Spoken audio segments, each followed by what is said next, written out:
Assalamualaikum warahmatullahi wabarakatuh. Marhaban ya Ramadan. Masih membahas seputar dunia perTKI-an, video yang bersumber dari Voice Indonesia. Nasib kurang baik menimpa TKW asal Indonesia yang bekerja di kota Jeddah, Saudi Arabia. Selama bekerja di Arab Saudi, TKW-nya tidak mendapatkan gaji dari syarikahnya atau agennya dan diharuskan bekerja di rumah majikannya dari jam 8 pagi sampai jam 1 malam tanpa ada jam istirahatnya. Jadi videonya seperti ini. Ica Suwandi Omon dari PT Tim. Saya sekarang sedang bekerja di Jeddah. Majikan kedua melalui Syarikah Semasco. Syarikah Semasco. Saya kecewa Pak, soalnya gaji saya yang kemarin gak dikeluarkan. Terus dikeluarkan hanya 200, pertama dibekukan. Lalu pas saya mau ambil, pas saya di perjalanan majikan, sudah ada yang ambil yang 200 itu. Sedangkan ATM saya yang pegang, tapi uang bisa hilang, saya nggak ngerti. Oh, bisa ya? Dan saya kerja kedua majikan, keduanya itu kerjanya tuh sangat overtime. Saya bangun jam 8 pagi sampai jam 1 malam, siangnya nggak dikasih istirahat, harus kerja terus. Saya nggak kuat, apalagi gaji nggak benar, perjanjian sponsor dari awal nggak gitu. Saya merasa nggak sesuai perjanjian. Pokoknya saya mau pulang aja, saya nggak mampu kerja di sini Pak. Perusahaan juga gaji nggak jelas, yang potong-potong aja tanpa ada tanpa ada penjelasan apa-apa. Dari awal katanya boleh kalau nggak cocok pindah majikan, cuma dipotong 1 hari atau gimana, dibekukan, pas mau diambil udah hilang uangnya. Jadi bulan ini saya nggak dapat gaji sama sekali. Saya kecewa, saya mau pulang aja Pak, tolong dibantu ya. Saya mau pulang, apapun alasannya saya mau pulang. Badan saya juga sakit karena saya punya bekas operasi, saya nggak kuat kerja. Jadi bingung kalau dapat kabar TKW dapat perlakuan yang tidak baik selama bekerja di luar negeri, apalagi perempuan ya. Jadi TKW-nya ini bernama Mbak Ica, asalnya Purwakarta ya. Sudah berangkat ke Arab Saudi kurang lebih sekitar bulan September tahun kemarin, berarti masih baru banget. Semoga aja cepat dapat solusi terbaik lah. Jadi bingung juga, maksudnya Mbak Ica ini masuk ke syarikah ya. Perlu teman-teman ketahui bahwa kalau kalian ke mana saja, misalkan di Arab Saudi ya, kita bahas Arab Saudi aja ya, masuk ke syarikah itu urusannya lebih ribet dibanding kalau kalian misalkan nih visa ziarah langsung menuju ke kafil. Karena apa? Banyak banget, kenapa aku bilang lebih ribet, faktornya banyak banget. Misalkan nih kalian ada apa-apa, belum masalah dengan majikan, kemudian komplain ke syarikah, itu nanti masalah lagi gitu. Jadi kalian punya 2 masalah di sini. Tapi kalau kalian langsung ke kafilan, masalah kalian cuma sama kafil aja. Terus kalau kalian kabur itu, kalau masuknya lewat syarikah, ini agak sulit ya. Kalau belum dibalas huruf, bahasa gampangnya kayak gitu.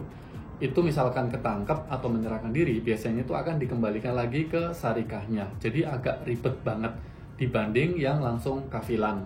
Tapi kalau kalian punya igomah, punya kontrak kerja, itu insya Allah KJRI juga bisa bantuin.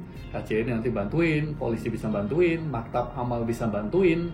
Tapi kalau kalian visa ziarah, kerja ke kafilan, nggak dibuatin igomah, minta tolong ke KJRI atau ke KBRI agak sulit, karena kalian visa ziarah tapi digunakan untuk bekerja gitu loh. Jadi buat teman-teman semuanya yang sampai saat ini masih ngechat saya, minta solusi, Mas gimana aku dari syarikah ini, kemudian aku kabur atau aku punya masalah, aku harus bagaimana?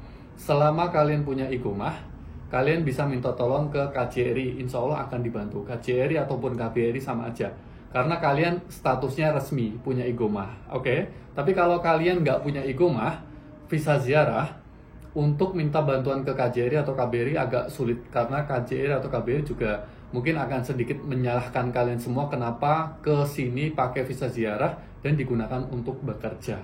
Terus untuk teman-teman yang lainnya yang emang niat banget pengen ke Arab Saudi misalkan, kalian bisa belajar dari video-video yang tersebar di media sosial. Belajarlah dari pengalaman teman-teman yang sudah ada di sini, jangan katanya gitu. Seperti beberapa video terakhir aku selalu tampilin yang ngomong TKW-nya sendiri, yang cerita TKW-nya sendiri. Kalian bisa belajar nih, oh kalau aku berangkat ke Arab Saudi, entah itu pakai visa ziarah langsung ke kafil atau bos, entah itu nanti masuk PT terus kesininya masuk syarikat atau agen, ya harus siap seperti mbaknya yang barusan cerita tadi. Jadi kerjanya hampir kayak robot. Kenapa? Majikan udah merasa bayar mahal ke PT, PT bayar murah ke TKW, TKW merasa dibayar murah. Jadi kayak nggak terima aja kalau disuruh kerja jam 8 pagi sampai jam 1 malam. Jadi nggak terima, nggak sebanding gitu loh. Jadi buat teman-teman semuanya yang pengen ke Arab Saudi misalkan, kalian emang harus siapin mental banget. Aku udah berkali-kali, kalau kalian siap akan seperti Mbak yang Mbak Ica barusan ceritain, kalau kalian siap lanjut. Tapi kalau kalian nggak siap, nggak usah berangkat karena nanti akan merepotkan banyak orang. Apalagi kalau di dalam hatinya itu udah kayak nggak betah gitu loh, nggak betah, pengen pulang, dan itu rasanya sangat menyiksa. Orang yang ada di suatu tempat, di dalam dirinya itu udah bener-bener nggak betah. Jadi apapun yang dilakuin itu bawaannya nangis, terus berat. Pokoknya emang bener-bener nggak suka dan pengen cepet-cepet pulang ke Indonesia. Tapi itu sangat susah, cukup mustahil ya. Maksudnya ada harapan, tapi cukup mustahil.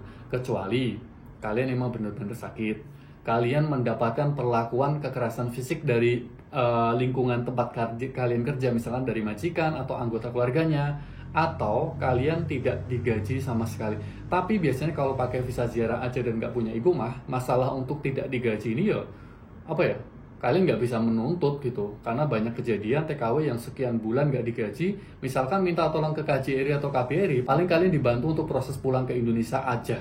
Jadi tidak berharap untuk diberikan sisa gaji yang belum dibayar. Jadi solusinya buat teman-teman yang kesini, usahakan yang tidak masuk melalui syarikat dan yang tidak punya igomah, usahakan kalian harus dapetin gaji kalian per bulan.